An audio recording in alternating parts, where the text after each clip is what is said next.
es Dieu. C'est toi qui es Dieu.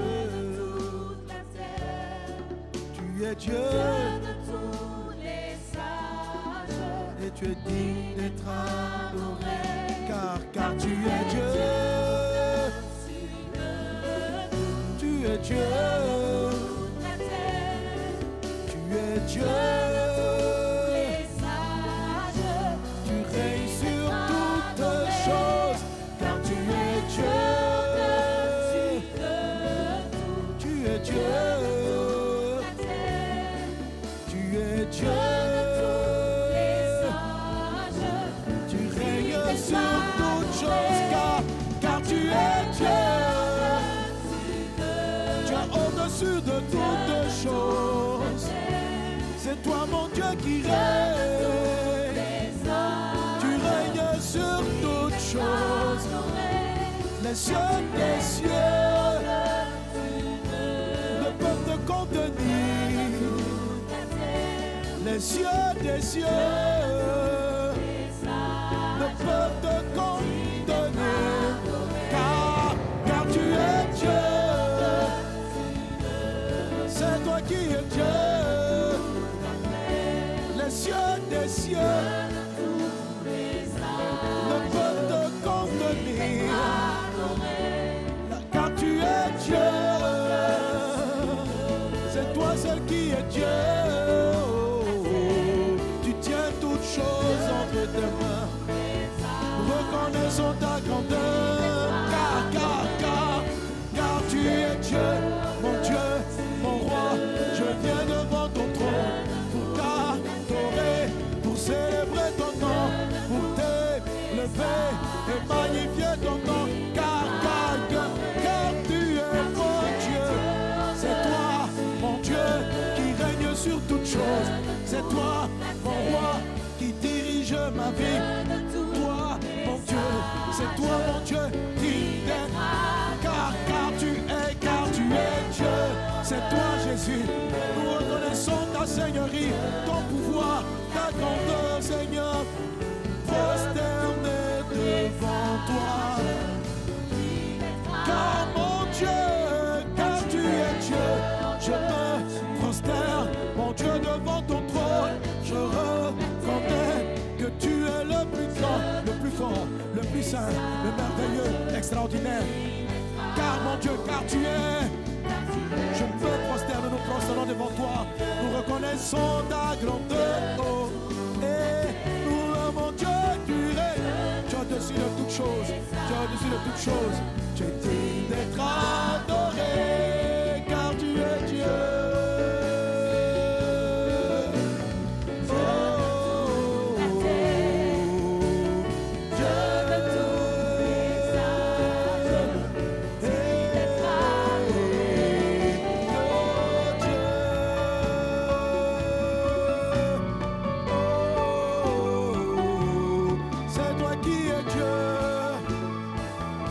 C'est toi qui es Dieu.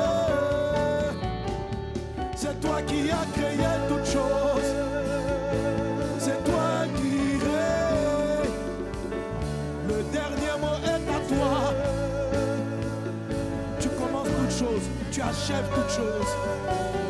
Tout le pouvoir est à toi. C'est toi qui es Dieu. C'est toi qui es Dieu. C'est toi qui es Dieu. C'est toi qui es Dieu. C'est toi qui es Dieu. C'est toi qui es Dieu.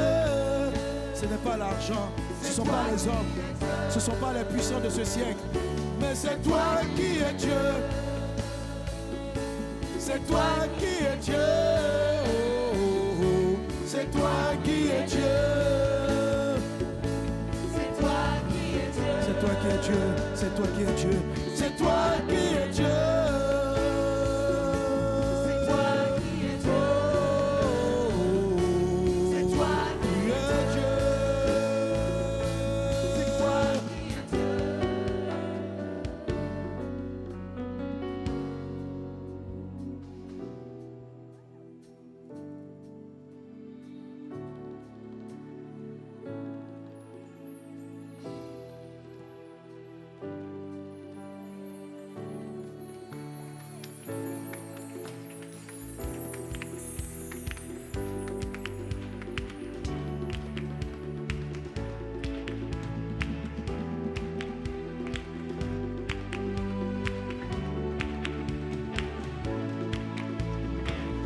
Katarada Bosma Sheteba, Ala Katarianda Mamazo, Le Katarianda Brada Sulokan, Ala Makatarianda Bradale, Kataraba Brada Sorobarala, La Katarianda Brada Se, La Kataraba Brada, La Kataraba Babashi, Sokataria Mama, La Katarianda Baba, Lokataria Mama, Shakatarianda Bradale, Lokatarianda Brada Slo, La Barabara La Karaba.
Seigneur, avec des gestes, c'est comme ça on élève Jésus, comme ça.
Jésus.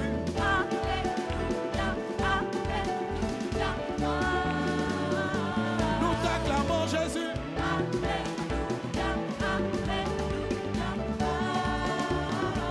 Nous t'acclamons Seigneur.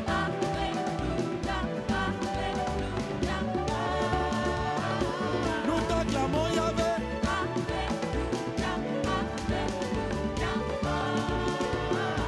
Nous t'acclamons Yahvé. Jésus, Jésus, Jésus.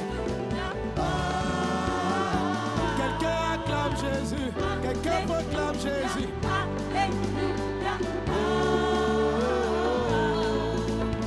Alléluia. Reçois les honneurs. Reçois la gloire. Reçois la louange. Au siècle des siècles. C'est toi qui es Dieu. Au nom de Jésus. Amen. Quelqu'un donne un très bon amen à Jésus. Quelqu'un donne un très bon amen à Jésus. Alléluia. Merci Jésus. Seigneur, nous te rendons grâce de cette opportunité que tu nous donnes de pouvoir reprendre les cultes en présentiel. Et nous t'acclamons Jésus.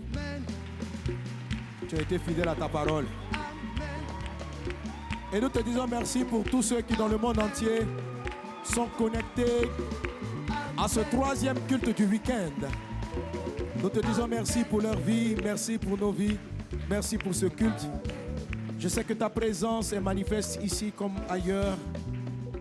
Nous bénissons ton nom pour les Kodesh proches et pour tous ceux qui, quelque part dans la commune de Cocody, sont retrouvés devant leurs grands écrans, suivant ce culte. Nous te rendons grâce et nous bénissons ton Saint-Nom. Quelqu'un donne un bon? Quelqu'un donne un bon? Quelqu'un donne un bon? Quelqu'un donne un bon? Un très bon? Un très bon? Et amen à Jésus. Amen à Jésus. Amen à Jésus. À sa parole. Jésus, Jésus. On dit un bon amen. Amen à Jésus. Amen à Jésus. Bénis un voisin. Bénis un voisin. Bénis un voisin. Bénis un voisin.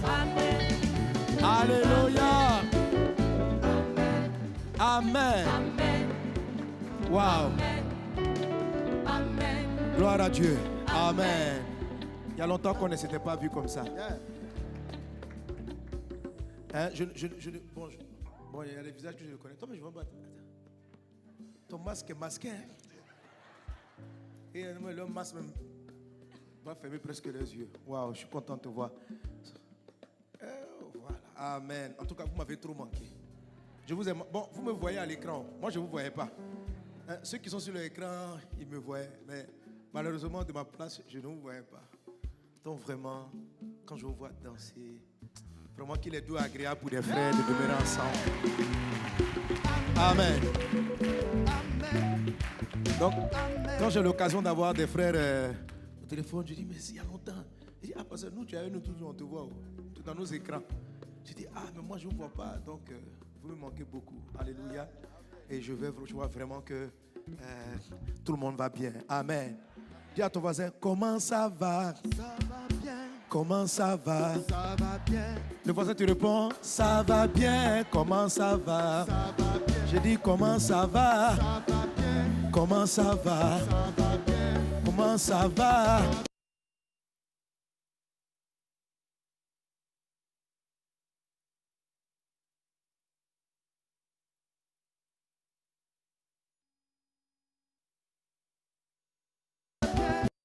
Ça va. Quand Jésus est avec toi, ça ne peut qu'aller bien. Jésus est dans ta vie, ça ne peut qu'aller bien. Quels que soient les défis, je dis ça va bien. Même si j'ai pleuré, moi je vais dire ça va bien. Malgré les problèmes, je dis ça va bien. Parce qu'à la fin de l'histoire, Jésus gagne toujours. Donc, comment ça va? Comment ça va? Comment ça va? Comment ça va? Bénis ton frère, le voisin à côté de toi. Bénis-le beaucoup. On est béni beaucoup. Sur Internet, on voit une bénédiction et dit que ça va bien. Au petit chapiteau, comment ça va là-bas? Comment ça va là-bas? À élargi aussi, comment ça va là-bas? Je dis comment ça va? Collège élargi, comment ça va? Comment ça va? Comment ça va? Comment ça va? Je dis comment ça va? Moi je vais bien. À la maison je vais bien. Jésus est dans ma vie. En toutes circonstances ça va. Même dans les moments difficiles, j'ai vu la bonté de Dieu. C'est pourquoi je peux dire que je vais bien. J'ai dit comment ça va?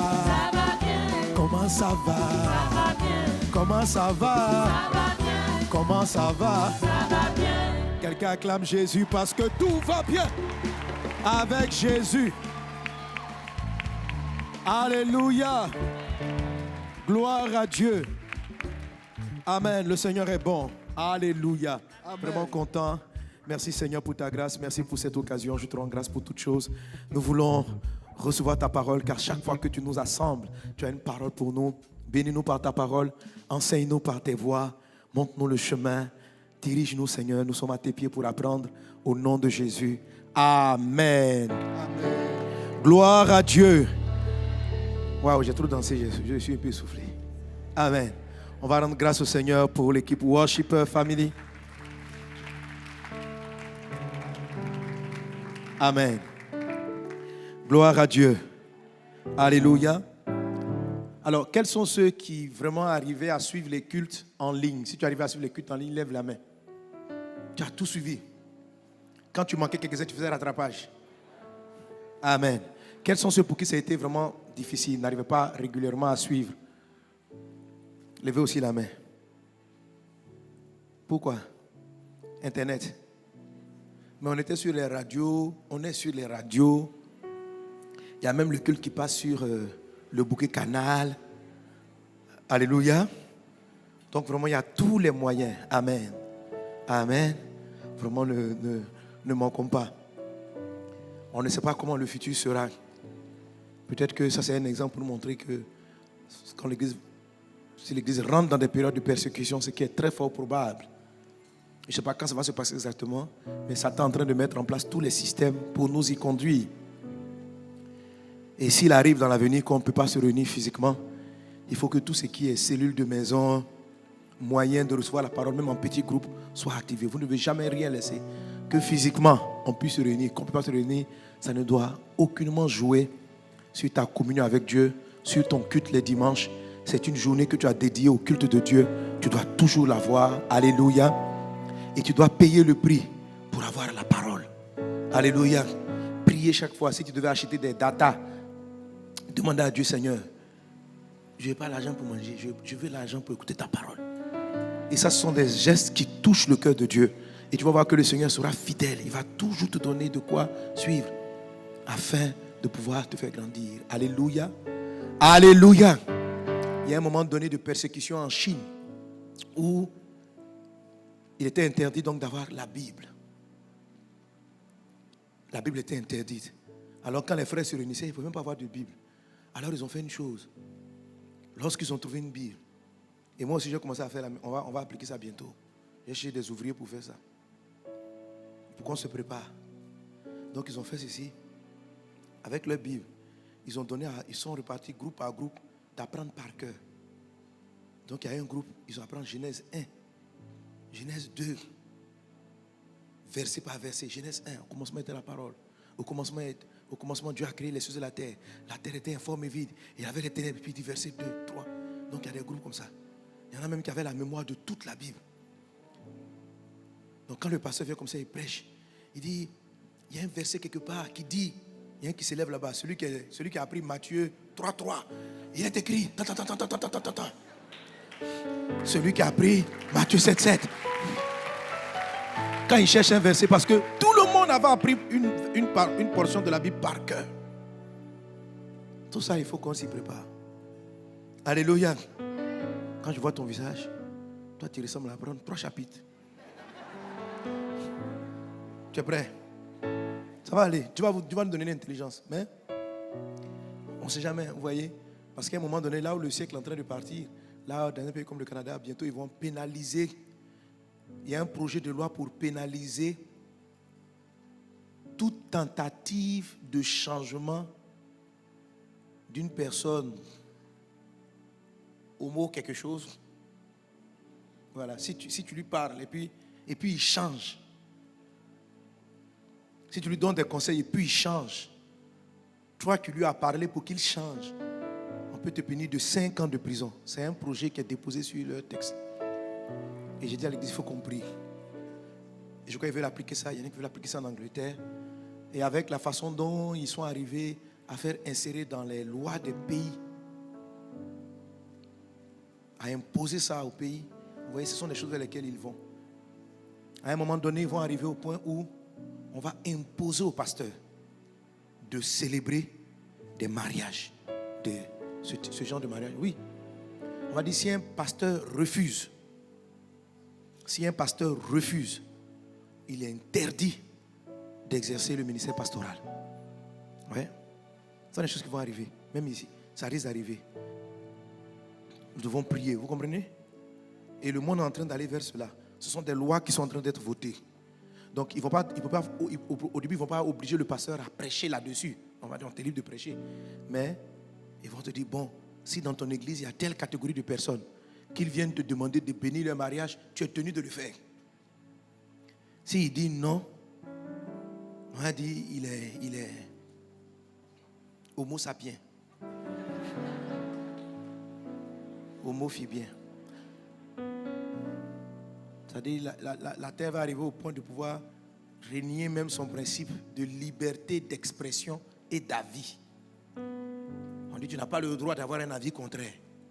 Ça vient contre toutes les lois, même de démocratie. Chacun est libre d'exprimer. Depuis qu'on est là, est-ce que depuis qu'on condamne l'impudicité, on condamne l'impudicité, est-ce qu'on a créé un mot pour dire impudiphobe? Les gens ont des relations sexuelles de tout genre. Mais la parole de Dieu, nous disons que coucher avec quelqu'un avant le mariage, c'est un péché. C'est un péché, ça ne crée pas, ça ne veut pas dire qu'on déteste les gens qui sont impudiques. Parce que nous-mêmes, Jésus nous a délivrés de là et nous montrons que c'est un péché. Alors si aller avec un homme, notre Bible nous dit que ce n'est pas bon, on va dire que ce n'est pas bon. Pourquoi Dieu me dit que ce n'est pas bon? Mais est-ce que de là à dire que ce n'est pas bon et aller prendre une arme ou bien quelque chose pour interpeller, pour persécuter la personne, ça c'est deux choses différentes. Ça c'est un avis, c'est une foi. Je crois dans la parole de Dieu. C'est la raison pour laquelle ils vont interdire la Bible à un moment donné. Et ils vont demander à des théologiens corrompus, satanistes, de changer des textes. Et pourquoi donc la Bible officielle qu'on va vendre, qui seront sur Internet à télécharger, seront tellement corrompus. Et ça sera la période de persécution. Mais là, cette histoire d'apprendre la Bible par cœur, vous allez voir que c'était important. Amen. Donc, bientôt, je vais lancer les Bibles ambulantes. Les Bibles, on va le trouver un nom. Est-ce qu'on est ensemble? Alléluia. Alléluia. Amen. Vous savez, c'est la grâce que Dieu m'a faite. Dieu me montre souvent les choses qui vont arriver et me demande d'agir dans le présent par rapport à ce qu'on doit faire. Donc, former des équipes très nombreuses de personnes. Chacun n'apprend pas beaucoup. Ça dit que tu as la maîtrise de Genèse 6, chapitre 6. Et à la maîtrise, si tu as encore plus d'intelligence, tu peux plus de mémoire, tu apprends le passage. Donc tu apprends. Il y a des gens qui maîtrisent des livres en entier. Comme ça. Donc ceux qui maîtrisent des livres, au moins 66 personnes, ça fait les 66 livres de la Bible. C'est pas beaucoup, non? Mais vous avez déjà peur. Amen. Peut-être même ça ne va même pas arriver même de ton vivant sur la terre. Mais ce sont des choses qu'on doit prendre, qu'on va léguer à nos enfants comme méthode pour conservation de la sainte parole de Dieu, des saintes écritures. Au cas où l'ennemi prend ce chemin, nous, on s'est préparé à une autre option. On n'est pas limité. S'il me manque la voix, je vais louer Jésus quand même. Si tu as enlevé mes bras, je vais louer Jésus. Si tu as enlevé mes pieds, je vais louer Jésus. Si tu as enlevé mon âme, je vais le louer au ciel. Je le louerai, je le célébrerai en toute situation, en toute circonstance, en dépit de tout. Quelqu'un donne un bon amen. Quelqu'un donne un bon amen. Merci Seigneur parce que tu nous y prépares. Amen. Gloire à Dieu. Alors, dans notre série d'enseignements actuels, j'étais en train de parler de l'alliance des bénédictions. Dis avec moi, alliance de bénédiction. Alliance de bénédiction. Et l'alliance de bénédiction est manifestée à quel désert, à quel défi? Défi numéro 5. Qui est le défi de quoi? Vous qui dites que vous avez suivi le culte et puis vous ne répondez pas là, c'est bizarre. Hein? Le défi de l'arrachement, le désert de l'arrachement. Donc lorsqu'un homme, lorsqu'une femme, lorsqu'un chrétien perd la santé, perd le travail, perd un être proche, perd quelque chose que Dieu lui avait donné, il est éprouvé. Et la difficulté qu'il traverse, nous l'avons appelé le désert de l'arrachement. Et c'est cette épreuve-là que les Israéliens ont rencontrée dans le désert lorsqu'ils étaient en train d'aller vers Canaan. Ils ont traversé 10 catégories d'épreuves. Et la 5e catégorie, ça a été le désert de l'arrachement. Moïse a disparu, ça les a déstabilisés. Ils n'avaient que pour moyen de communion avec Dieu que la présence de Moïse. L'absence de Moïse les a amenés à se tourner vers des veaux d'or. Et cette épreuve-là revient plusieurs fois. Job est passé par un désert numéro 5, le désert d'arrachement, lorsqu'il a perdu tous ses biens, tous ses animaux, ses enfants, toutes ces choses-là lui ont été arrachées en pratiquement une journée. C'est un désert d'arrachement. Job n'a pas eu soif comme les Israéliens. Ce n'est pas le désert de la soif. Il a connu le désert de l'arrachement. Lorsque Dieu vient dire à Abraham, donne-moi ton fils, ton unique, c'est comme si on était en train de lui arracher une chose à laquelle il tenait. Donc l'épreuve à laquelle Dieu a soumis Abraham s'appelle une épreuve d'arrachement. Jésus-Christ aimait Lazare quand Lazare est parti. Pour les sœurs de Lazare et pour leur famille, ça a été une épreuve d'arrachement. Est-ce qu'on est ensemble? Est-ce qu'on est ensemble? Alors, lorsque cette épreuve-là survient, il faut toujours être conscient qu'il y a un trésor derrière. Dieu va se servir de cette situation qui n'a pas permise pour te conduire à une dimension de grâce. Et la bénédiction qui est derrière les deuils, les décès, la perte d'un être cher, la perte d'une chose importante, la bénédiction qui se cache derrière cette épreuve s'appelle l'alliance de bénédiction. Alléluia. J'entends pas ton amen. Bon, vous qui êtes en ligne, donnez un bon amen. Hein? Ou bien vous qui êtes dans la salle, vous voulez qu'on vous remplace? Donnez un bon amen à Jésus. Donnez un bon amen à Jésus. Alléluia. Gloire à Dieu. Gloire à Dieu. Voilà. Dieu établit une alliance de bénédiction. La Bible dit, le jour où tu as donné ta vie à Jésus, tu es devenu fils de Dieu. Entre Dieu et toi, il y a une alliance. Et cette alliance la transporte de nombreuses bénédictions. Elle est ton partage dans le nom de Jésus. Aujourd'hui, l'Esprit me conduit dans une dimension prophétique, c'est-à-dire dans une atmosphère où les bienfaits de cette alliance vont être relâchés dans ta vie dans le nom de Jésus-Christ. Alléluia. Et l'alliance de bénédiction divine contient deux grands éléments. La protection et puis la distinction. Est-ce qu'on est ensemble? Amen. Il y a aussi un autre aspect que je n'ai pas beaucoup insisté, c'est la prise en charge. Je n'ai pas beaucoup expliqué au kit précédent. La prise en charge. Alléluia. Mais retenez ces deux éléments-là au moins. Dans l'alliance de bénédiction, il y a des bénédictions de protection. Dans l'alliance de bénédiction, il y a des bénédictions de distinction, de progression. Il y a des bénédictions de faveur. Que tout cela soit ton partage dans le nom de Jésus. Alléluia. Alléluia. Lorsque Israël était maltraité par les Égyptiens, lorsqu'Israël était en train de pleurer à cause de la souffrance que leur faisait subir Pharaon, la Bible dit dans le livre d'Exode que Dieu a entendu leurs larmes, mais ce n'est pas pour ça qu'il est intervenu. La Bible dit Dieu s'est souvenu de l'alliance. De l'alliance. Une alliance est une connexion sécurisée, c'est-à-dire entre Dieu et toi. Il a une connexion par laquelle il t'envoie toutes choses. Hier, pour faire comprendre cela au culte du samedi, pour parler de la guérison, j'ai dit par exemple, chez toi à la maison, tu as besoin d'eau. Et je vous pose la question, qui a de l'eau courante chez lui? Qui a de l'eau courante? C'est-à-dire que tu ne vas pas au puits pour prendre de l'eau. Qui les prend à son robinet? Qui se lave avec les robinets? Pour la plupart, n'est-ce pas? Levez la main. Ok. Donc l'eau qui te lave, l'eau qui te permet de faire la cuisine, l'eau qui permet de nettoyer ta maison, l'eau qui te permet de boire, est une eau qui est dans ta maison. Mais est-ce que la source de cette eau-là est dans ta maison? On va dire par exemple, si nous sommes en Côte d'Ivoire ou dans d'autres pays, que la source, c'est la source de Scie ou dans d'autres pays, les sociétés des eaux. Donc toi, tu n'as pas le réservoir, mais tu bénéficies de l'eau qui est conservée, gardée et entretenue dans un endroit qui peut être très loin de chez toi. C'est pas ça? Oui ou non? Maintenant, entre l'endroit qui est loin de chez toi et jusqu'à arriver dans ta maison pour que tu puisses prendre ta douche, qu'est-ce qu'il y a? Qu'est-ce qui relie la source d'eau à ta maison? Qu'est-ce qui les relie? Des tuyaux de canalisation. C'est pas ça? Donc, ta maison est reliée. Ta maison est reliée. Ça, c'est dans le monde visible, matériel. Dieu est la source de la joie, du bonheur, de la vie.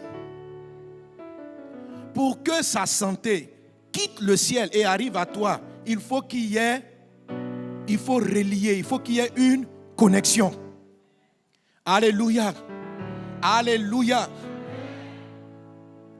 Maintenant, il y a des connexions, ici pour parler de l'eau, la connexion là, ce sont des tuyaux qui transportent l'eau.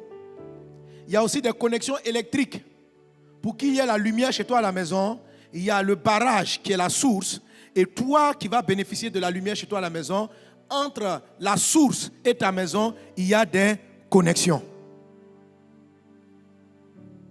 Maintenant, il y a des connexions qui sont très fermes, très sécurisées. C'est celles-là qu'on appelle des alliances.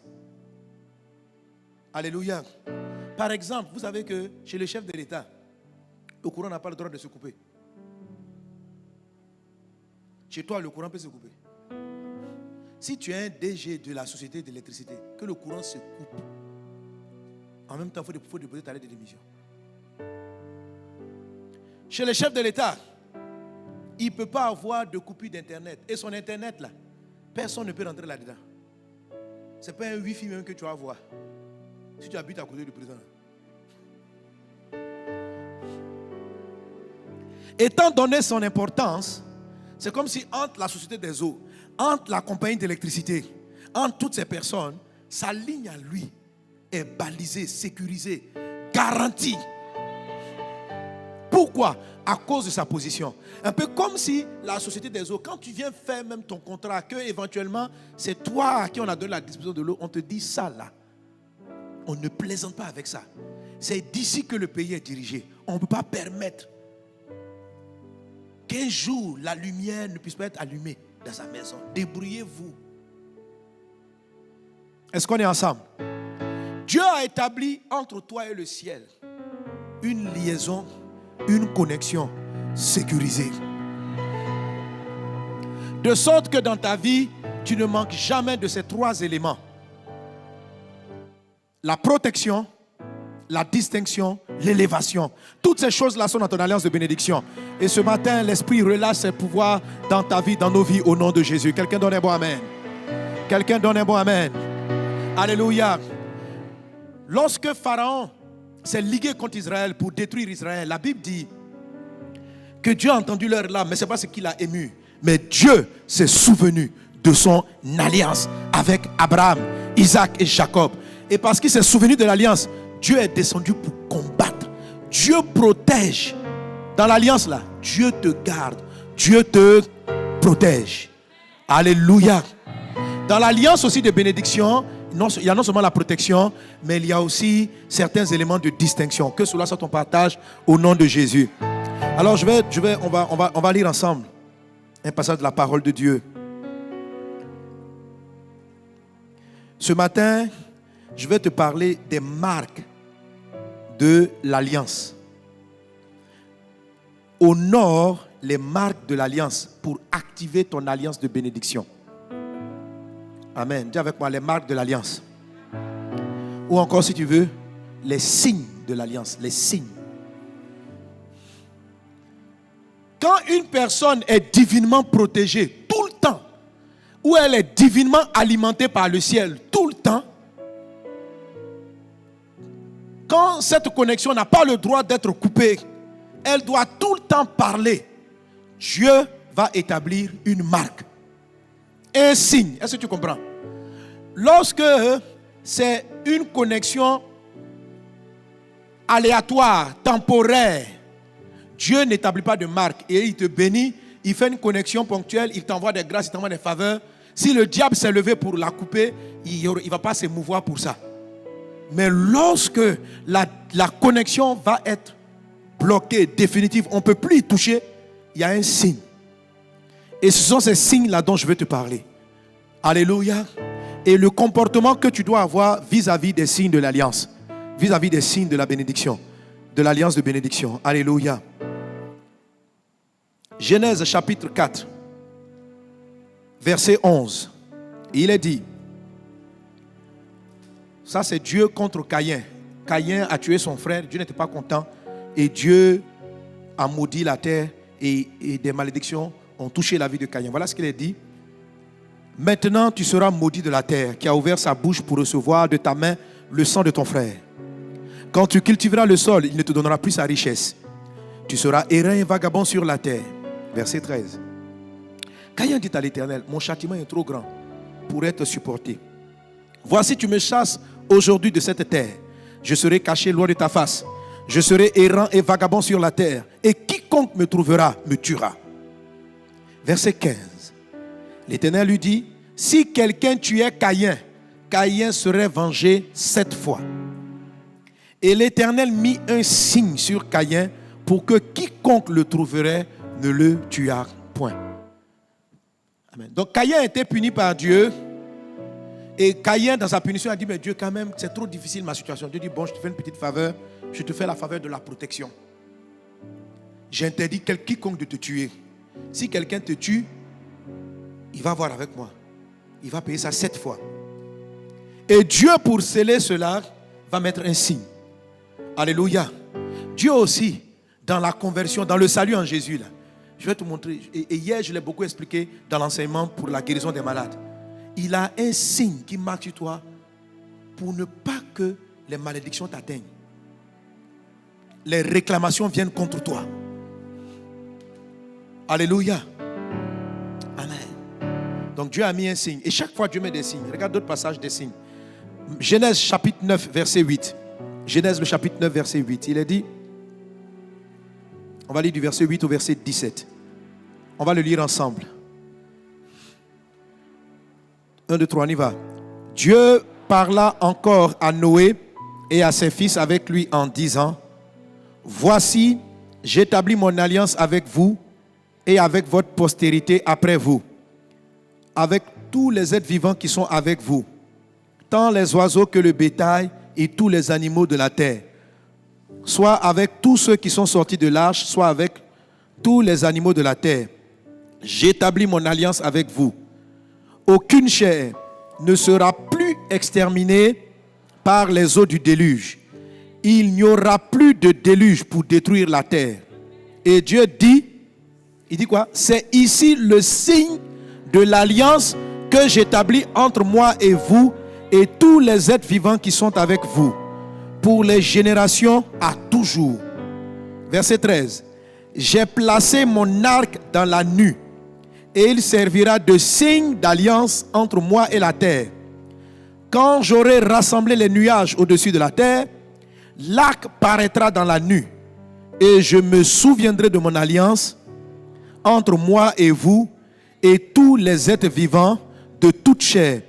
Et les eaux ne deviendront plus un déluge pour détruire toute chair. L'arc sera dans la nue, je le regarderai pour me souvenir de l'alliance perpétuelle entre Dieu et tous les êtres vivants de toute chair qui est sur la terre. Et Dieu dit à Noé, tel est le signe de l'alliance que j'établis entre moi et toute chair qui est sur la terre. Alléluia. Alléluia. Gloire à Dieu. Donc, quand Noé a honoré Dieu par son offrande, et ça c'était le message du dimanche dernier, Noé il a honoré son père. Il lui a amené un sacrifice qui lui a été agréable. Et Dieu a béni Noé. Dieu a béni Noé. Dieu a établi avec lui une bénédiction. Mais comme la bénédiction est sécurisée, ça veut dire qu'elle sera là tout le temps. Dieu dit, ma promesse là, elle est perpétuelle. Elle est pour tout le temps. Et Dieu a fait une promesse. Mais Dieu dit, il faut qu'il y ait un signe d'alliance. Et Dieu a choisi comme symbole, comme le signe d'alliance, l'arc-en-ciel. Dieu dit que même quand il est fâché contre la terre et que les nuages commencent à venir, dès qu'il voit le signe de l'alliance, il se souvient de l'engagement qu'il avait pris. Est-ce qu'on est ensemble? Il se souvient de l'engagement qu'il avait pris et il revoit sa position. Vous voyez, ça ne veut pas dire que les malheurs ne peuvent pas arriver. Mais quand ils commenceront à arriver, si le signe de l'alliance est mis en avant, Dieu regarde le signe. Et Dieu annule tout ce que l'ennemi avait réclamé. Quand le signe de l'alliance est activé dans la vie d'une personne, Dieu a dit, j'ai choisi de te protéger. La maladie ne t'atteindra pas. Quand Dieu te fait des promesses, il accompagne la promesse d'un signe. Je ne sais pas si tu comprends. Alléluia. Il accompagne la promesse d'un signe. Et ce signe-là, si tu ne le manifestes pas à temps, Satan peut te frapper, peut prendre un certain avantage sur toi, jusqu'à ce que le signe soit manifesté. Alléluia. Depuis que tu as donné ta vie à Jésus, il y a une alliance de bénédiction, une alliance filiale, Tu es la fille de Dieu. Tu es le fils de Dieu. Amen. C'est une alliance. Lorsque Jésus a pris le repas de la Sainte Seine, il dit, cette coupe est l'alliance, est la nouvelle alliance en mon sang. Il y a une alliance entre Dieu et nous, parce que nous sommes ses enfants. Si tu as un enfant, il y a une alliance entre lui et toi. Cette alliance concerne quoi? La protection. Quand tu es marié à ta femme, il y a une alliance.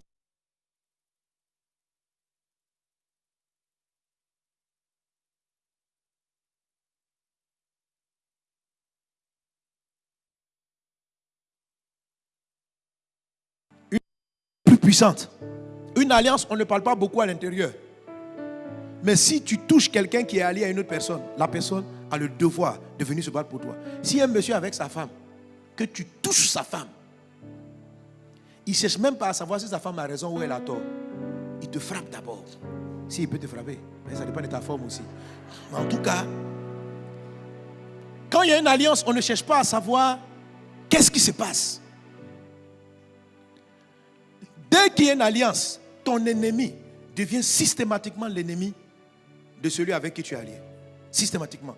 C'est-à-dire, quand il y a l'alliance de protection, là, toute personne qui est dans le secret, qui commence à tramer contre ta vie, en même temps, il devient ennemi de Dieu.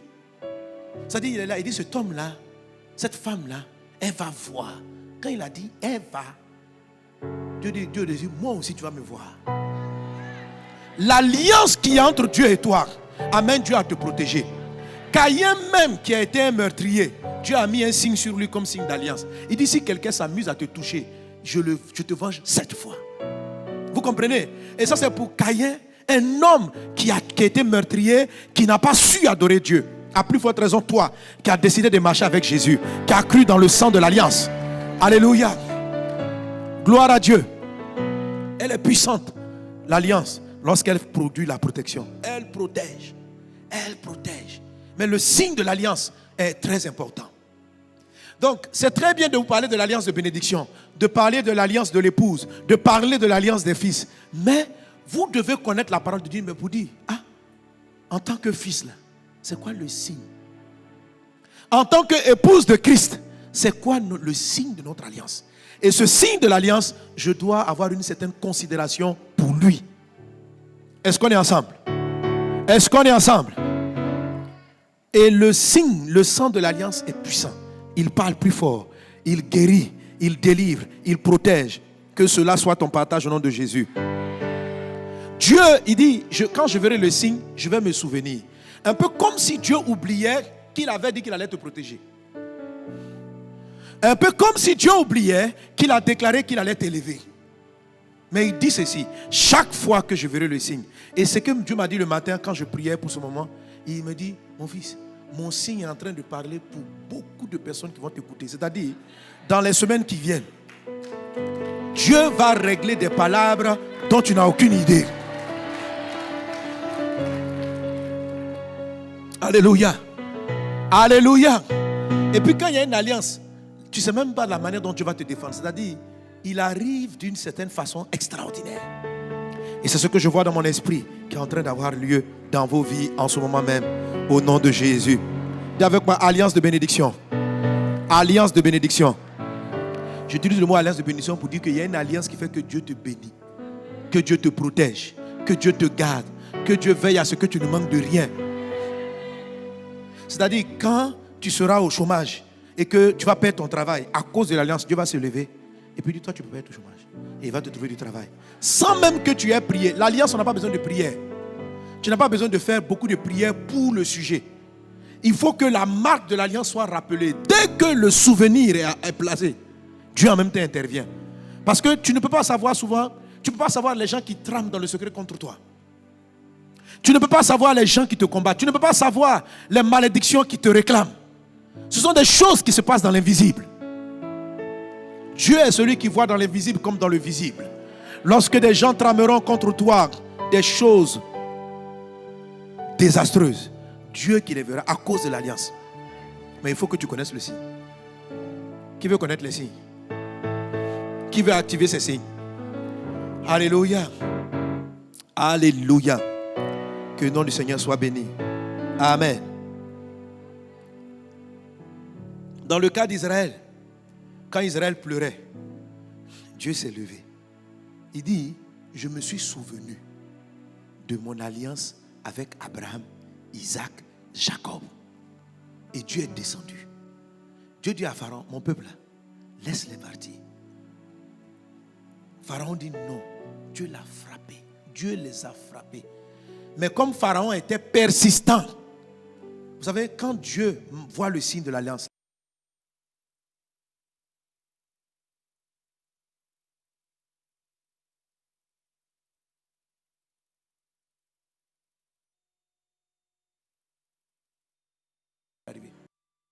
à cause de toi, Dieu peut enlever un chef d'État. Oui, à cause de toi. Dieu peut enlever un directeur qui a décidé de te créer des problèmes dans ton travail. Dieu peut enlever quelqu'un qui a décidé de t'appauvrir. Au début, ça peut commencer par des avertissements, mais s'il persiste, Dieu est très dangereux. Ce n'est pas à toi de prier pour la mort de tes ennemis. Bénis tes ennemis, a dit Jésus. Il dit, à moi la vengeance, à moi la rétribution. Ça ne veut pas dire qu'il annule la vengeance. Ça veut dire que Dieu est un vengeur. Mais ça lui revient à lui. Ce n'est pas à toi de déterminer quand il va le faire. Toi, prie pour tes ennemis, bénis tes ennemis. Mais Dieu juge. Et Dieu a estimé que Pharaon est tellement négatif que même si Israël arrive à Canaan, il va prendre ses chevaux là pour aller les trouver. Il a ouvert la mer en deux et puis il l'a noyé. Il y a des choses et des systèmes qui seront noyés pour que tu puisses avancer dans le nom de Jésus. Alléluia. Dis avec moi le sang de l'alliance. Le sang de l'alliance. Amen. Amen. Alors, dans la parole de Dieu, concernant notre alliance avec le Seigneur, qui fait qu'on a les 12 bénédictions. Donc, j'ai dit tantôt, il y a des alliances de protection. Les ennemis viendront contre toi par un chemin, ils s'enfuiront par 7 chemins. Ça, c'est la protection. Mais il y a d'autres, dans l'alliance, il y a, dans ta bénédiction, il y a la protection qui te garde des maladies, qui te garde des attaques, tout ça. Des ennemis. Il y a la protection dans ton alliance. Si bien sûr tu as donné ta vie à Jésus. Si tu n'as pas donné ta vie au Christ Jésus, ce n'est pas actif dans ta vie. Si ça est là-dessus, si tu en profites, peut-être c'est à cause d'une autre personne qui est à côté de toi qui a donné sa vie à Jésus, ou pour une alliance que peut-être ton père a établie avec le Seigneur. Alléluia. Mais toi-même, tu peux être un générateur d'alliance en te convertissant dans un premier temps. Amen. L'alliance protège, mais l'alliance aussi ouvre des portes. Il y a une bénédiction qui dit, je ferai de toi la tête et je ferai de toi, tu seras toujours en haut, tu ne seras jamais en bas. Je ferai de toi la tête et non la queue. Ok? Ça, c'est une bénédiction. Quand elle est en mode alliance, quel que soit l'endroit où tu te trouves, Dieu fait en sorte que tu sois distingué. Alors, quand tu vas déposer ton dossier au milieu de 10 000 personnes, comment la bénédiction qui dit que tu seras numéro 1 et non numéro 2 va fonctionner?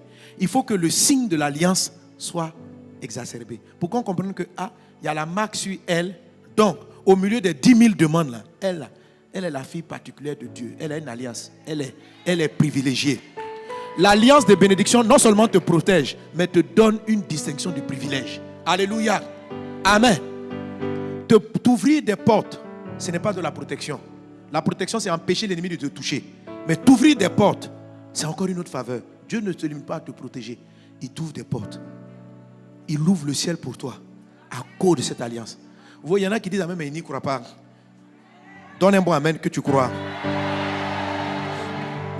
Alléluia. Je vais expliquer à des personnes aujourd'hui que souvent c'est la façon dont nous traitons avec les symboles de l'alliance, les signes de l'alliance, qui ouvrent les portes à l'ennemi et qui permet à l'ennemi d'aller trop loin.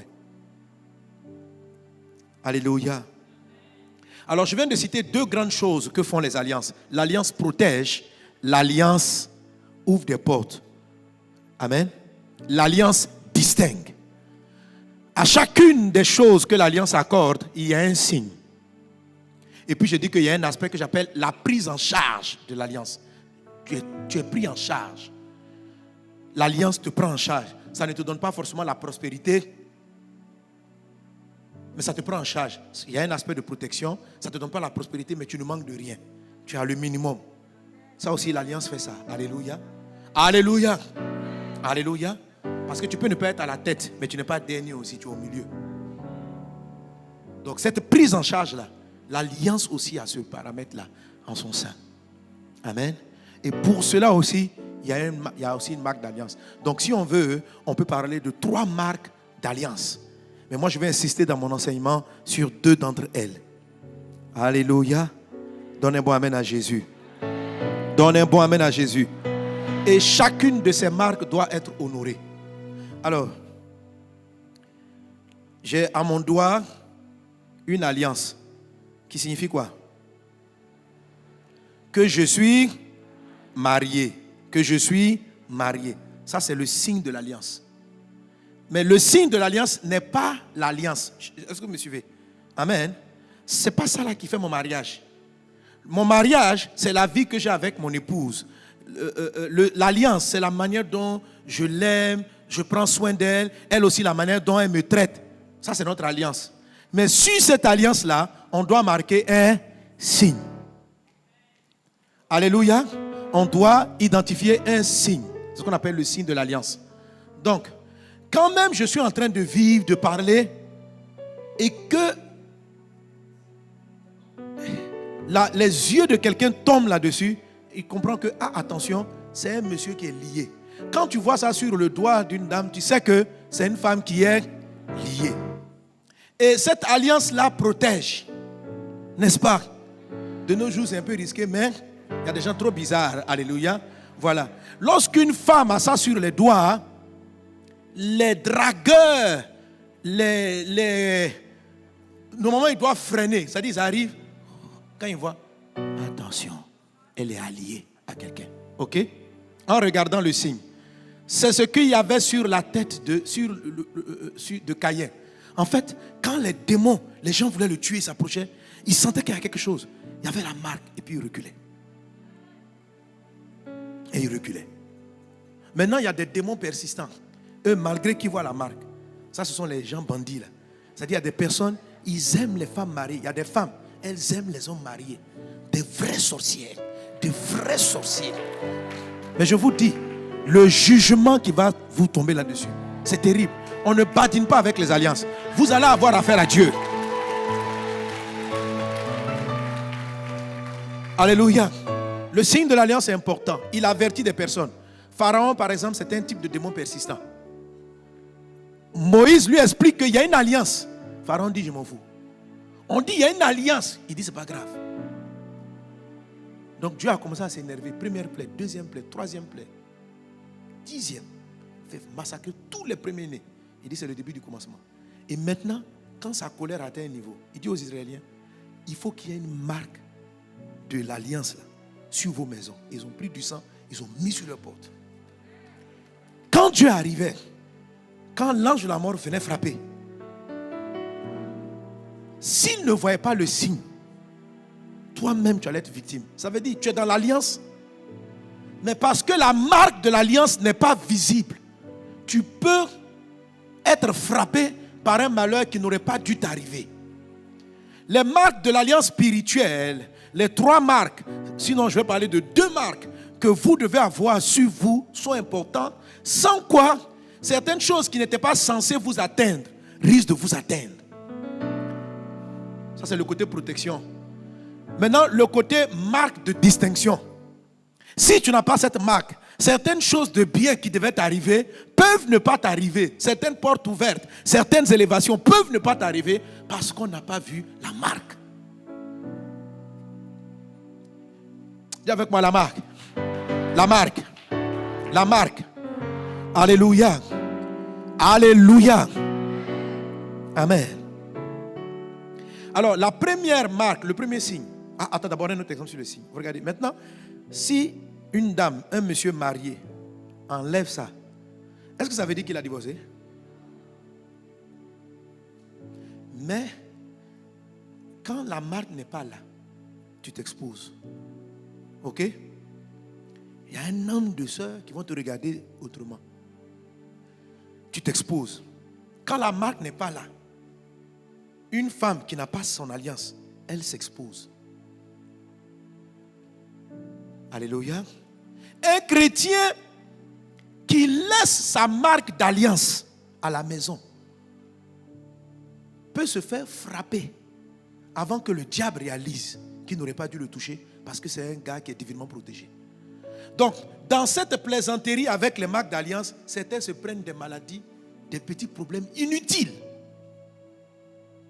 Parce que tu plaisantes avec un signe important. Dieu dit, quand les nuages vont se rassembler, où je m'apprête dans ma colère à frapper la terre, l'alliance va apparaître. Quand l'alliance apparaît, je freine.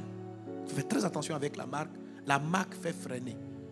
Quand il y a 20 000 dossiers qui sont sur un document, quand je trouve la marque, je favorise. Sois divinement favorisé au nom de Jésus. Aujourd'hui, je parle. Pendant que je parle, je sens que vos signes d'alliance sont activés et que des distinctions extraordinaires. Vraiment, ce matin, en priant, il dit, mon fils, mon alliance va parler. Parle à mes brebis, mon alliance va parler. Mon alliance va parler. Le pharaon des maladies t'a trop longtemps épuisé.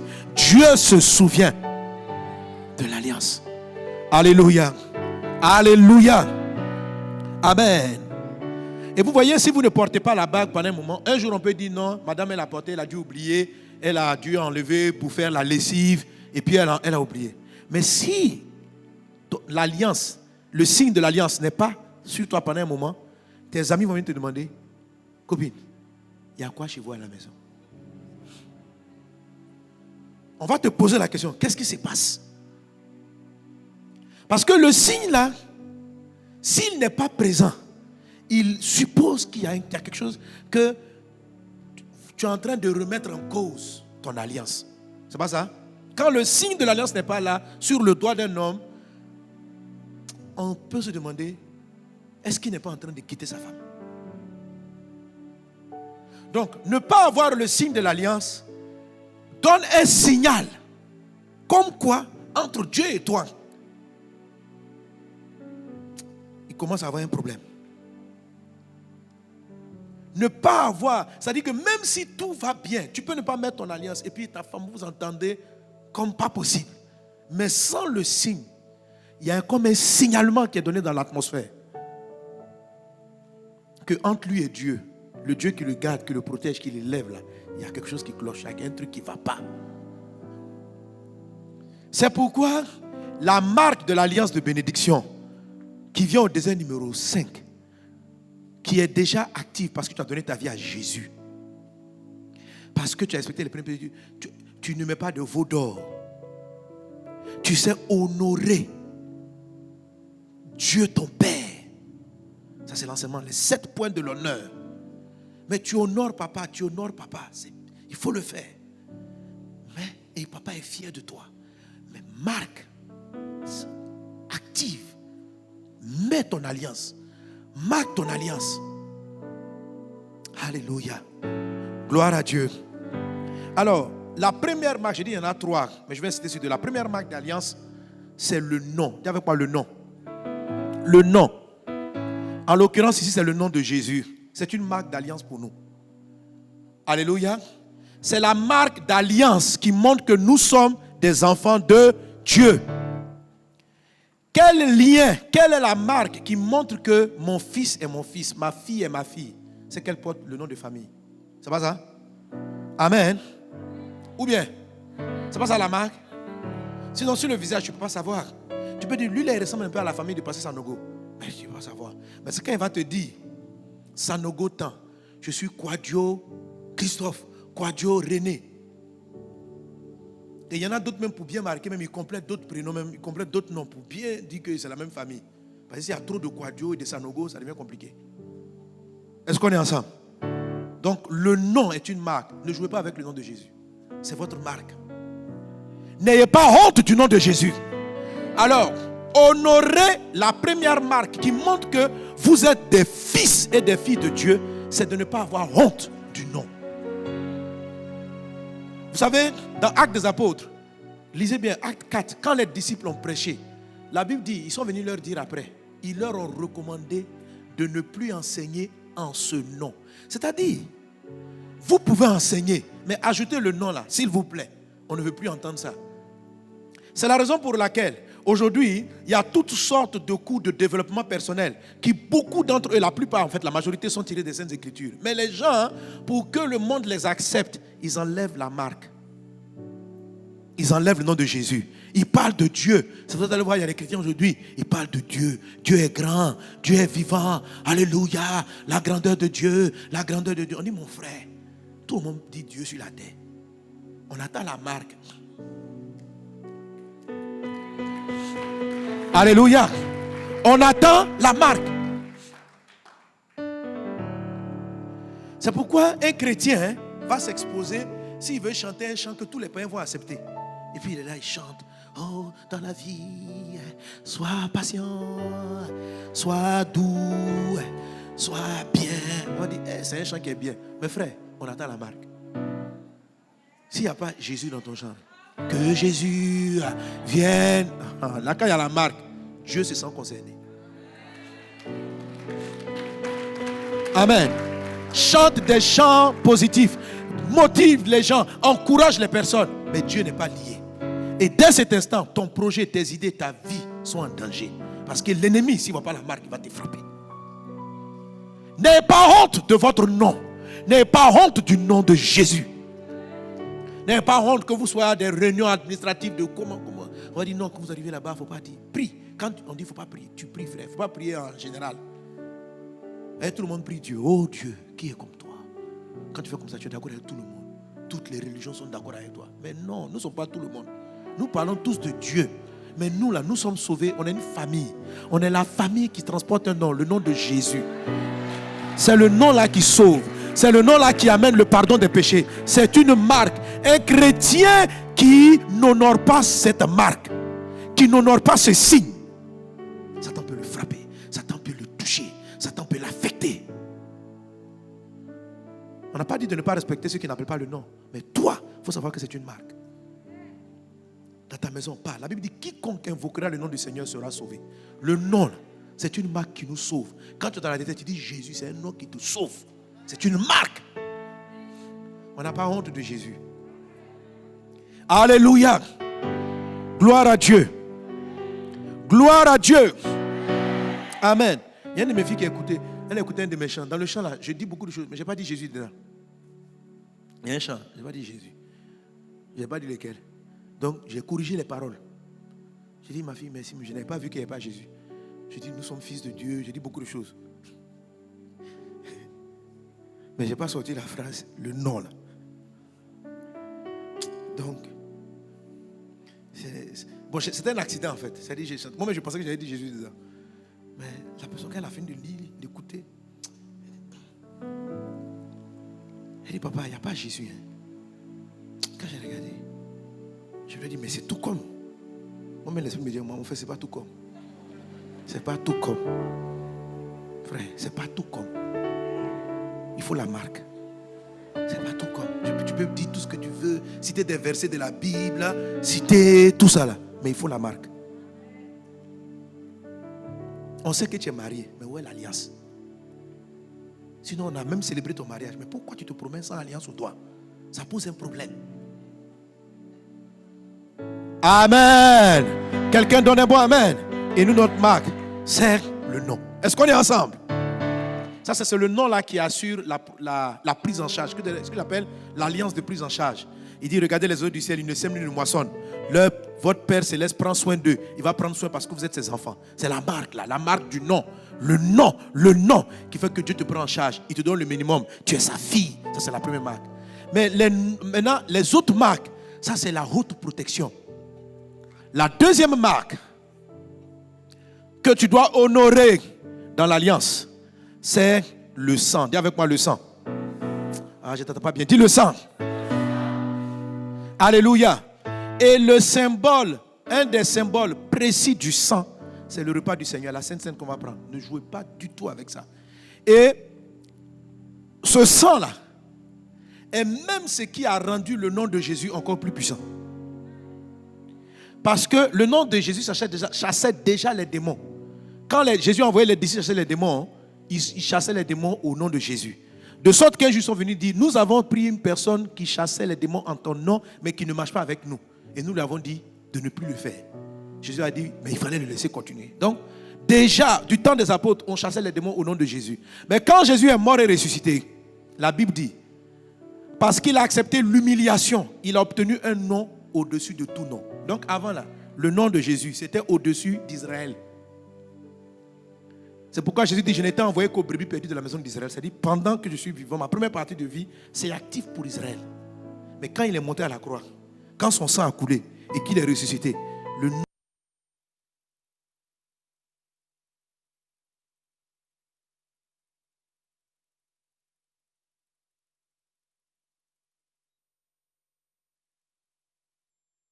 de puissance, c'est sa mort à la croix. Quand le sang a coulé, complété au nom, c'est passé à une autre dimension, à une autre dimension. Que le sang de Jésus rende le nom de Christ qui est dans ta vie plus élevé, plus puissant, plus beau, plus glorieux, plus merveilleux au nom de Jésus. Alléluia. Dis avec moi le sang. Le sang. Le sang. Amen. Alors, comment on honore le sang? Comment on honore le sang?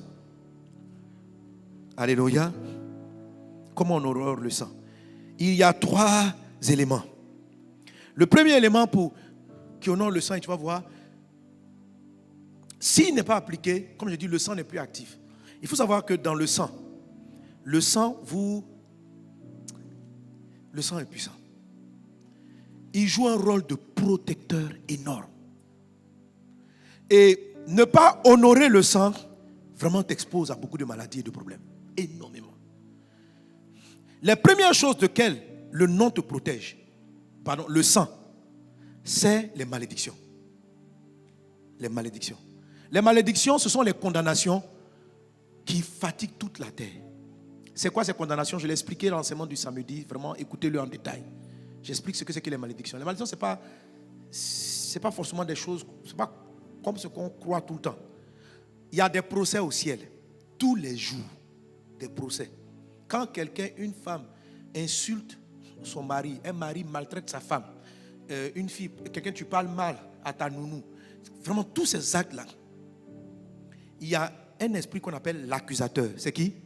C'est le diable. La Bible dit dans l'Apocalypse, il les accuse jour et nuit. Ça veut dire quoi?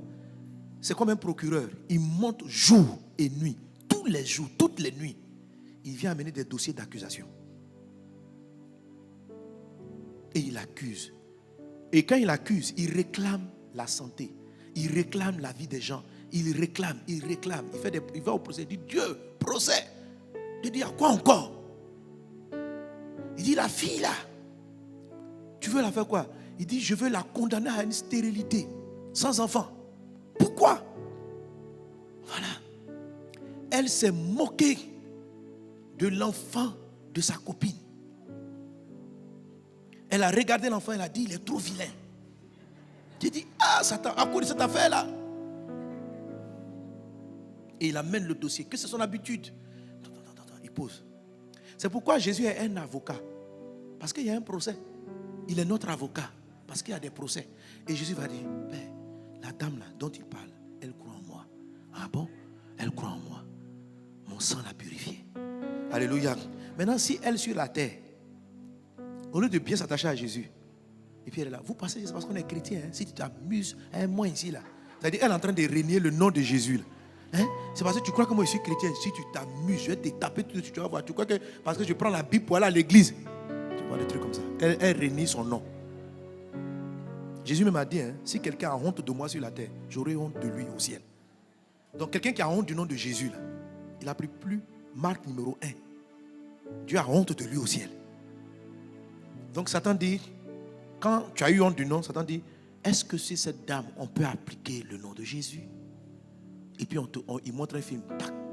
On te voit en train de te moquer du nom des chrétiens. Vous les chrétiens là, vous les chrétiens. On dit, tu entends ce qu'elle est en train de dire? Jésus. Elle a honte du nom, elle méprise le nom. Donc elle n'est plus sous ton nom. Jugeons-la maintenant sur la justice de Dieu. Et des gens comme ça prennent des maladies. Des villages ont été maudits. Vraiment, Satan accuse tout le monde. Il accuse. Toute la terre est sous malédiction. Ok? La malédiction, c'est quoi? C'est la condamnation qui sort du procès. Quand le procès a été fait, Jésus plaide une partie, Satan fait sa discussion. Donc au début, par exemple, il dit non, tous les enfants qu'elle va avoir, je vais les tuer. Et puis Dieu dit non. Jésus plaide, il plaide. Jusqu'à la fin, on dit bon. Conclusion, la personne sera frappée de mal de dos pendant 20 ans. Et puis subitement la personne, j'ai mal au dos. Et elle est courbée. Et 20 ans, un pasteur va prier pour elle, elle sera guérie. 20 ans après. C'était une condamnation. Ok? Maintenant, la Bible dit qu'il n'y a plus de condamnation pour ceux qui sont en Jésus. Je ne sais pas si vous comprenez ça. Alléluia. Amen. Donc, quelle que soit la condamnation que Satan avait émise, qu'un procès avait émis contre ta vie, Jésus a dit, ça coûte combien pour le racheter, pour la racheter? C'est pourquoi la Bible dit, nous sommes rachetés.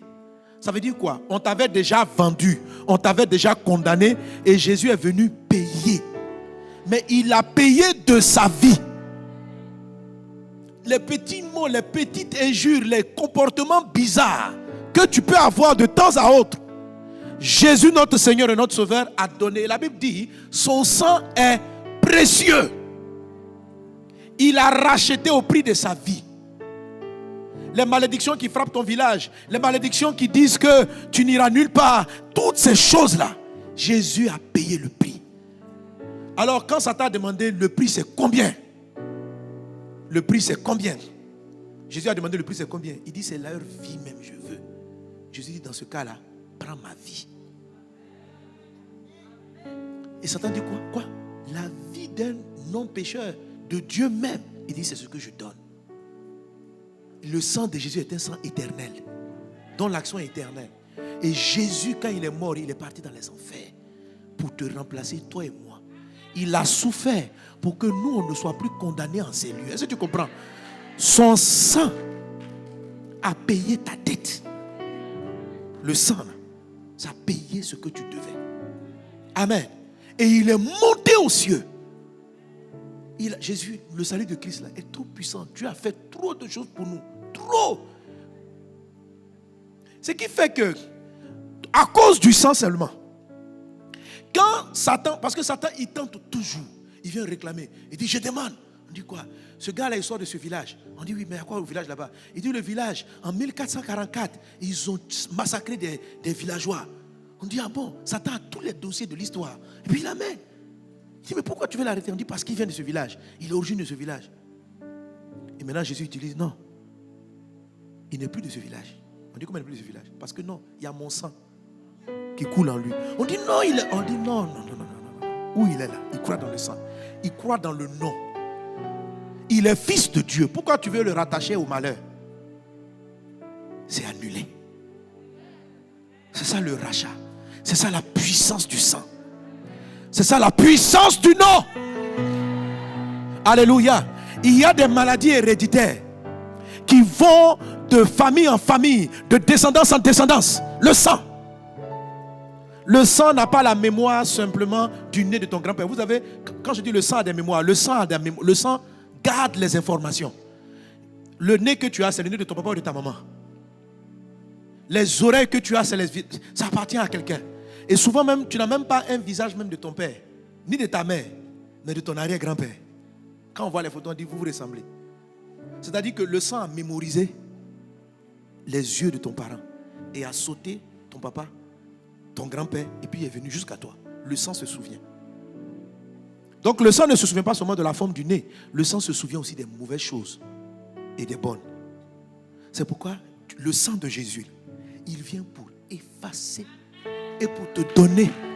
Est-ce que tu comprends? De sorte que, quel que soit ce qui a été mémorisé dans le sang familial, où on a dit dans votre sang là, vous ne mourrez pas, vous mourrez tous vers 60 ans. Le sang est venu, il dit non. C'est pourquoi la Bible dit que le sang de Jésus crie plus fort que le sang qui te condamne. Que le sang soit actif au nom de Jésus. Alléluia. Donc ça c'est le travail du sang. Ça c'est l'alliance avec le sang. Et cette alliance-là a sa marque. Si elle n'a pas sa marque, la réclamation de Satan risque d'aboutir. D'où la marque du sang doit être honorée, doit être reconnue. Alléluia. Quelqu'un donne un bon amen. Quelqu'un donne un bon amen. Amen. Et c'est ce signe-là que nous marquons par la Sainte Seine. Quand nous prenons le vin, Jésus dit, cette coupe est la nouvelle alliance en mon sang. Faites ceci en mémoire de moi. Et dans ce passage de 1 Corinthiens 11, Jésus dit, Amen, de prendre avec discernement. Et c'est ce discernement-là, je suis en train de t'expliquer. Pourquoi et comment ça se fait que certains croyants sont malgré tout malades. Les malédictions frappent leur vie. Ça peut être dû. Je n'ai pas dit que c'est toujours dû. Est-ce que vous me suivez? Ce n'est pas tout le temps. Parce qu'il y a des gens qui sont malades, Dieu dit c'est pour la gloire de Dieu. Vous comprenez? Tu peux traverser une maladie pour un désert, Dieu dit c'est pour ma gloire. Mais il y a d'autres maladies, il y a d'autres maux qui viennent de réclamation ou de malédiction ou de travail des sorciers. Ces genres de maladies-là ne peuvent pas et ne doivent pas t'atteindre. Alléluia. Alléluia. Est-ce qu'on est ensemble? Alors, pour que tu montres dans l'invisible le signe du sang, la première des choses, d'ailleurs même pour toutes les marques, il faut que toi-même dans ton cœur, tu reconnaisses et tu honores la marque. Que tu reconnaisses son impact. Amen. La Bible dit, celui qui va reconnaître un prophète en sa qualité de prophète recevra une récompense de prophète. Celui qui reçoit un juste en sa qualité. Donc, quand tu regardes le sang, tu dois le reconnaître, tu dois reconnaître sa qualité, ce qu'il est en train de faire. Suivez-moi très bien. Suivez-moi très bien. Tu dois reconnaître sa qualité. Parce que si tu ne reconnais pas, c'est-à-dire, si tu ne reconnais pas que le sang a lavé là, si tu ne reconnais pas que si tu ne crois pas dans ce que le sang a fait, c'est comme si tu le déshonorais. Si tu n'y crois pas, c'est comme si tu venais à déshonorer le sang. Il faut que tu crois. Il ne faut pas que tu te laisses manipuler par les faux prophètes qui, dès qu'ils arrivent vers toi, ils dévalorisent la valeur du sang. Hébreux chapitre 10, verset 29 dit quoi? Hébreux 10, 29, affichons. Lisons ensemble. Hébreux 10, lisons. De quel pire châtiment pensez-vous que sera jugé digne celui qui aura foulé aux pieds le Fils de Dieu? Écoutez, ça c'est la notion de non. Et puis on continue. Et qui aura tenu pour profane quoi? Qui aura tenu pour profane le sang de par lequel il a été sanctifié et qui aura outragé l'esprit de la grâce. Amen. L'esprit de la grâce, là, c'est la troisième marque. Ok? Mais ça, je ne vais pas l'aborder aujourd'hui. Amen. Parce qu'il y a une manière de donner l'esprit de la grâce. Il y a trois marques. Il y a trois marques. Le nom, le sang, l'esprit. Et ces marques-là, on doit les voir comme l'alliance. On voit le nom là, parce que tu crois dans le nom et tu invoques le nom. Parce que tu pries dans le nom. Chaque fois, tu rappelles que tu es sous le nom. Chaque fois que tu rappelles que le nom qui te sauve, c'est Jésus. Ça, c'est un. Deuxième chose, tu dois faire le sang. Parce que le sang, c'est le rappel qu'il y a une alliance entre le ciel et toi qui dit aucune malédiction n'a d'effet sur ta vie. Qui dit, si son papa a souffert de sang, lui n'est pas concerné. Dis-moi, moi, je ne suis pas concerné. Donc, tu n'es pas concerné. Tu n'es pas concerné. Tu n'es pas concerné par l'histoire des problèmes de ta famille. Tu n'es pas concerné. Tu n'es pas concerné parce qu'il y a un autre sang qui a coulé pour toi. Alléluia. Et regarde bien le passage. Qu'est-ce qu'il dit? Il dit, ramène-moi Hébreux 10 là. Il dit, celui qui aura tenu pour profane le sang de l'alliance par lequel, quitte à passer là. Le sang de l'alliance par lequel il a été sanctifié. Ça veut dire quoi? Tu as déjà été sanctifié. Ça veut dire, c'est quelqu'un qui a cru en Jésus. C'est quelqu'un qui a cru dans le sang. Ça, c'était le sang pour sa conversion. Donc, quand il a donné sa vie à Jésus, il était sanctifié. Mais, quelque temps après, il l'a tenu pour profane. Tenir quelque chose pour profane, c'est banaliser, c'est se moquer, c'est désacraliser une chose. Est-ce que tu me comprends? Donc il y a des chrétiens qui ont été lavés, qui ont été purifiés par le sang de Jésus, mais après, ils plaisantent avec le signe. Ça n'a pas de valeur. Il enlève la bague, il met la bague, et il s'en fout. Mais en le faisant, tu es en train quelque part de te moquer de la valeur du mariage. Même si tu continues à prendre soin, vous n'êtes pas fiancé, ta femme et toi, vous êtes mariés. Et le signe doit être visible, pas 3 fois dans la semaine, tout le temps. Alléluia. Parce que les 4 autres jours que tu laisses là, les ennemis peuvent rentrer là. Est-ce qu'on est ensemble? Donc, le sang de l'alliance, il ne faut pas le profaner. Parce que même si tu étais sanctifié, que tu profanes le sang de l'alliance, ce n'est pas bon. Parce que c'est ta marque. Amen. C'est la marque que tu présentes. Le sang. Et maintenant, donc quand tu dis le sang comme ça, on dit bon, il n'est pas concerné. On dit jugement des temps, il n'est pas concerné. Maladie, il n'est pas concerné. Il n'est pas concerné. Dis avec moi, je ne suis pas concerné. Je ne suis pas concerné.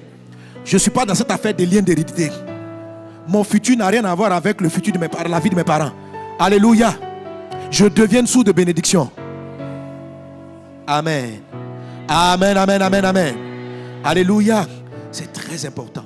Donc un chrétien profane, c'est quoi profaner? Vous voyez, souvent on utilise le terme profaner pour dire que quelqu'un a profané les cimetières. Vous comprenez? Ça, on dit profaner là. Ça veut dire quoi profaner? Ça veut dire que quand il est arrivé au cimetière, là, il a vu le tombeau. Là. Il s'est comporté avec le tombeau comme on se comporte dans un marché. C'est ça qu'on appelle profaner, c'est pas ça? Ça veut dire le gars, il va, dernièrement, là, il y a un chanteur. Là. Il a fait... Non, je ne sais pas quel... Je regardé, dit, mais qu'est-ce qu'il a? En tout cas, il m'a fait pitié. Je dis, il faut qu'on l'évangélise. Donc, il est arrivé, il a fait... Vous le connaissez? Non, c'est un gars, il a dansé, il a pris une fille, puis il dansait sur un tombeau. Ils sont là, ils se couchent là-dessus. Bon, je crois qu'il est en train de donner un message, que la vie là, est vanité, on va partir tous. Donc, mais... En fait, tout ce qui est sacré, vous savez, il ne faut pas adorer un cimetière, ce n'est pas de l'adoration. Mais un tombeau, là, c'est là qui a pris une vie de quelqu'un qui comptait pour des gens. Donc, c'est de la valeur, en fait. C'est ce qui fait que lorsqu'on rentre dans un endroit, dans un cimetière, on a une attitude de révérence. Pas parce qu'on a peur des fantômes. Il y en a qui ont une attitude de révérence par peur des fantômes. Vous, là, vous avez besoin de délivrance. Amen. Alléluia. Mais c'est par respect à l'histoire de quelqu'un. Tous les endroits ne sont pas tous les endroits. Est-ce que tu vois? Vous voyez, le chef de l'État, sa maison personnelle, là, sa maison, elle a coupé une route. Et puis, quand on va vers la gauche, tu dois contourner la maison. Mais est-ce que vous savez que quand vous arrivez dans ce quartier-là, dès que vous arrivez vers celui-là, vous changez d'attitude? Parce que, tu sais, c'est pour ça que quand tu vois le cimetière, quand tu arrives au cimetière, si tu cries, oh, quand tu arrives vers le cimetière, voilà, tu vois. Parce que voilà, tu ne peux pas profaner. Profaner, c'est faire comme si ça ne fait rien. C'est banaliser la chose. Donc, quand vous arrivez, vous sentez que là, c'est le palais présidentiel. Donc vous-même, c'est pourquoi à son tournant là, il n'y a pas d'accident là-bas. C'est-à-dire que même si tu es un chauffeur, quand tu arrives là-bas, tu deviens, parce que tu sais que si tu t'amuses, il y a les gars qui sont là, ils vont finir avec toi. C'est-à-dire que si tu es là par accident, parce que la route c'est un virage brusque, tu peux dire, oh je ne savais pas. Vous voyez, il y a des gens, souvent ils sont ivres, les jeunes là, ils sont ivres. Et puis ils rentrent dans les poteaux, tout ça là. Mais son portail là, même dans l'ivresse, c'est-à-dire ça barre la route et puis subitement on tourne à gauche. C'est-à-dire le gars il est die. Vous n'avez jamais vu une voiture qui va venir cogner le portail. On dit mon petit, qu'est-ce qui s'est passé? C'est-à-dire que même dans sa folie, quand il arrive, il ralentit, il tourne sur la gauche, il fait son tour de quartier. Voilà. Il ne peut pas venir comme ça. C'est qui le portail? Pourquoi tu es venu sur la route? Non. Voilà. Mais le sang de l'alliance là, c'est plus grand que tout roi, que tout chef d'État, que tous les cimetières. C'est le sang de la résurrection. C'est le sang qui a sorti Jésus-Christ du tombeau. C'est le sang par lequel le péché de tous les hommes a été pardonné. C'est un sang merveilleux. Donc, quand tu parles du sang, il faut avoir de la révérence. Il ne faut pas le profaner. Parce que quand tu le profanes, tu ouvres des portes. Et ton alliance de bénédiction ne fonctionne pas. Et on finit avec 1 Corinthiens. Alléluia. Quelqu'un donne un bon amen. Dis avec moi le sang de Jésus. Le sang de Jésus. Amen. Et on finit avec ça. 1 Corinthiens chapitre 11. Il dit, verset 23. Car j'ai reçu du Seigneur ce que je vous ai enseigné. C'est que le Seigneur Jésus, dans la nuit, il fit livrer, a pris du pain. Et après avoir rendu grâce, le rompit et dit, ceci est mon corps qui est rompu pour vous. Faites ceci en mémoire de moi. De même, après avoir soupé, il prit la coupe et il dit, cette coupe est la nouvelle alliance. Cette coupe est la nouvelle alliance en mon sang. Faites ceci en mémoire de moi, toutes les fois que vous en boirez. Car toutes les fois que vous mangerez ce pain et que vous buvez cette coupe, vous annoncez la mort du Seigneur jusqu'à ce qu'il vienne. Regarde ça. Il dit, c'est pourquoi celui qui mangera le pain et boira la coupe indignement sera coupable. Alléluia. Mes amis, il n'y a plus de condamnation pour ceux qui sont en Jésus. Mais le signe, si tu manges ça n'importe comment, tu peux attirer une condamnation. Donc, arrêtez de voir l'église ou les choses. Oh, on s'en fout. La Sainte Seine, on fait ça tous les jours. Ça va te créer des problèmes inutiles. Sera coupable envers le corps et le sang du Seigneur. Que chacun donc s'éprouve soi-même. C'est-à-dire, quand tu arrives devant le sang, la Sainte Seine, quand tu vas arriver, il faut prendre le temps, il faut être sérieux sur toi-même. Il dit que chacun donc s'éprouve soi-même et qu'ainsi il mange du pain et boive de la coupe. Car celui qui mange sans discerner le corps du Seigneur mange et boit un jugement contre lui-même. Donc, il n'y a plus de condamnation pour ceux qui sont en Jésus. Mais il arrive qu'il y ait des condamnations pour des croyants.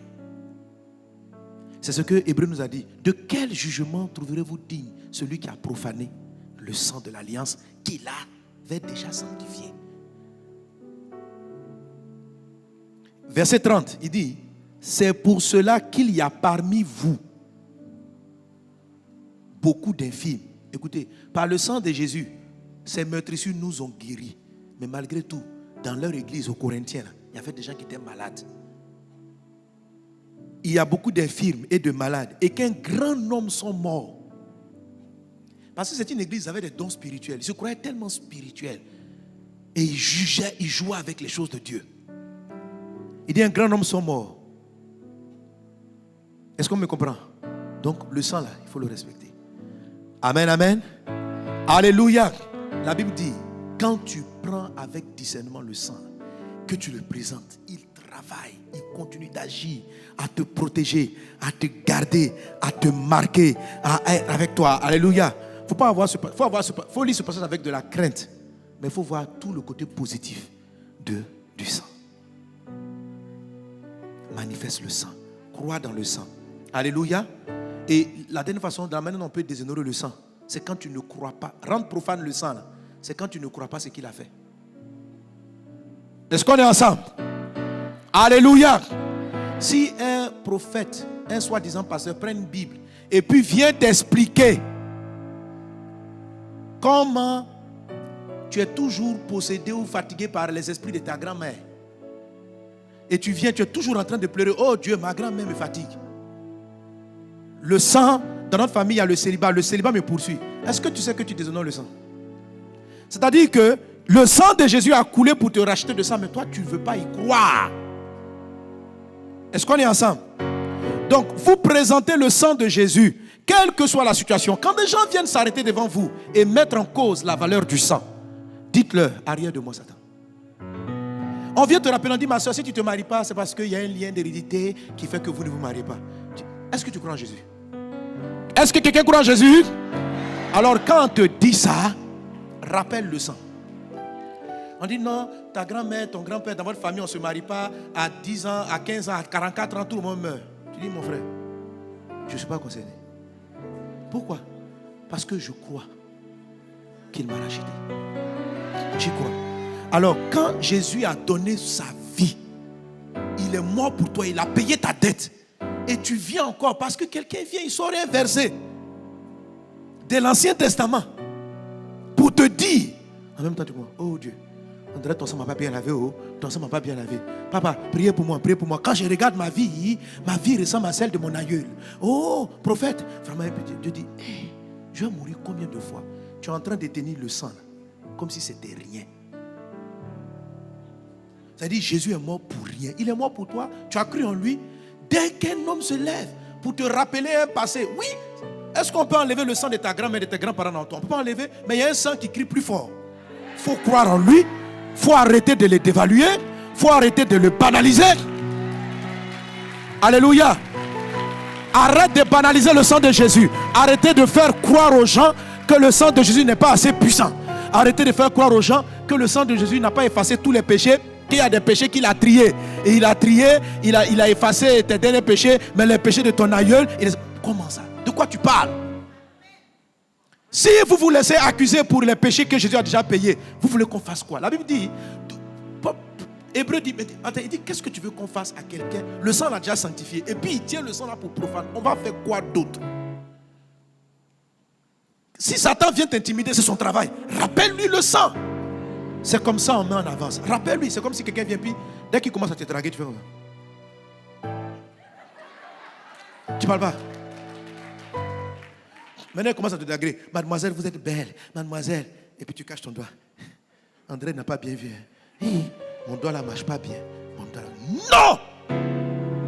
Un jour à la mairie, tu as dit oui à ce monsieur. Un jour, tu as dit que pour la vie, vous êtes ensemble. Et tu as pris la marque, tu l'as mis sur lui. Tu dois l'assumer. Tu dois la tenir haut et fort. Quand les gens te parlent, toi-même tu regardes. Tu dis, mais est-ce que tu sais que... Tu dis, monsieur, vous êtes effronté. Oui, Satan va venir essayer de te faire croire qu'il peut encore essayer. Mais c'est normal, c'est son travail. C'est un séducteur. Il peut passer par la bouche des pasteurs, il peut passer par la bouche de soi-disant prophètes pour mettre en doute la mort de Jésus à la croix.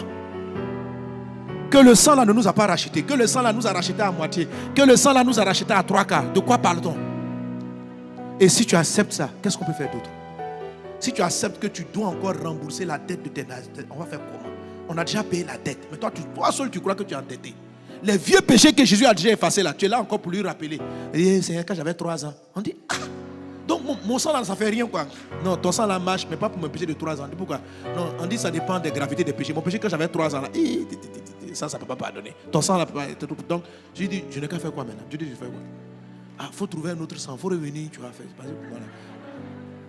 Tu es en train de banaliser la mort de Jésus.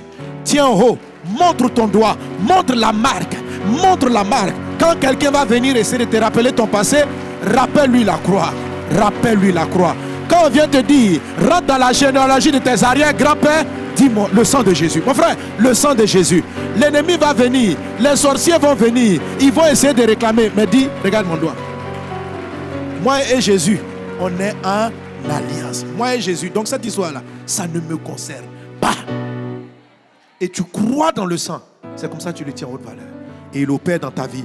Et toute la protection divine va être en toi. La maladie qui est venue va s'enfuir. Les démons qui arrivent vont regarder ta maison et vont rentrer. Ils vont partir. Et s'ils persistent, Dieu va aller jusqu'à les noyer. Dieu va les détruire. S'ils insistent, quand l'alliance est là, Dieu va s'élever. Il dit, tu dis quoi? Je dis, tu laisses ma fille, elle te présente sa bague, tu continues. Elle te dit qu'elle est mariée, tu continues. Elle te dit qu'elle est mariée avec Dieu, tu continues à l'agresser. Dieu qui a noyé Pharaon va noyer les ennemis. Parce que chaque fois, tu vas rappeler le sang. Alors, quand des gens commencent à te condamner au travail, quand ils combattent contre toi, quand ils... Toi, tu montes ta bague seulement. Tu montes le sang. Tu prends la Sainte Seine. Tu prends la Sainte Seine. Tu dis, Père, moi, je sais que je suis en alliance avec toi. Je sais que je suis en alliance. Les gens parlent contre moi. Papa, tu es en alliance. Et la marque, c'est le sang. Le sang. Que Dieu te bénisse abondamment. Que sa grâce soit dans ta vie. Que sa faveur soit avec toi. Que sa bénédiction soit avec toi. Brinda Sarabara Gloriandabra. Marche avec assurance avec le sang de Jésus. Ne laisse pas les bandits t'intimider avec quoi? Le sang de ton aïeul, le sang de ton grand-père. On ne peut pas l'enlever. Mais j'ai un nouveau sang qui est venu en moi. Alléluia. Le sang des gens, le sang de ceci, les autels de ceci, les autels de cela. Oui, ce sont des réalités spirituelles. Je n'ai jamais dit que ça n'existe pas. Je n'ai jamais dit que Satan va arrêter de te réclamer. Je n'ai jamais dit que l'ennemi va pas continuer de t'éprouver. Tu vas avoir des attaques, ça arrive. Mais Dieu va se souvenir de l'alliance. Quand les nuages vont s'accumuler, quand le palu va commencer à entrer, quand tu vas sentir une tumeur qui commence à prendre place, viens devant le sang de l'agneau. Et le sang, Dieu va se souvenir. Dieu va dire, ah, il y a un cancer qui voulait venir. Mais je me souviens que Jésus l'a racheté à cause de la marque. Et il intervient pour effacer tes erreurs, pour effacer tes péchés, pour effacer tes manquements. Merci Seigneur pour l'œuvre de la croix. Bénissons Jésus pour le sang.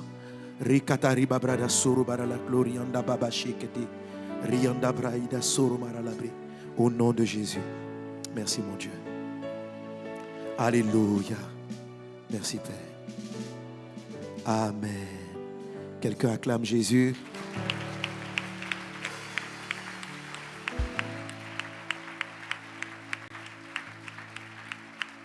Amen. Merci Seigneur Jésus. C'est pourquoi je crois ce matin en la protection divine sur ta vie. Je crois aujourd'hui que le sang de Christ est vraiment sur toi. Si dans le passé tu as fait des erreurs, tu as méprisé le sang, ne te culpabilise pas. Tu dis, papa, j'étais ignorante. Je me suis laissé manipuler, je te demande pardon. Maintenant, je crois dans ton sang. Je crois dans l'œuvre que tu as accomplie pour moi. Tu relis tes versets et puis tu es tranquille avec ça. Tu dis, il n'y a plus de condamnation qui est sur ma vie. Il n'y a pas de malédiction sur ma vie. Je ne peux pas être maudite parce que tu m'as déjà béni. Amen. Que moi-même, je n'ouvre pas les portes par mon attitude en méprisant ton sang. Et tu vas recevoir ta guérison. La santé est ton partage. La restauration est ton partage. Cette semaine, le sang va parler pour toi. Et racheter beaucoup de choses. Cette semaine, le sang parlera. Cette semaine, le sang parlera. Tout à l'heure, on va prendre la Sainte Seine. Le sang va parler. Parce qu'on va prendre avec discernement. On va prendre avec dignité. On va prendre. Alléluia. Amen. Et nous voulons rendre grâce à Dieu pour la parole en apportant au Seigneur nos offrandes. Tu vas apporter à Dieu ton offrande d'action de grâce. Apportons au Seigneur nos offrandes.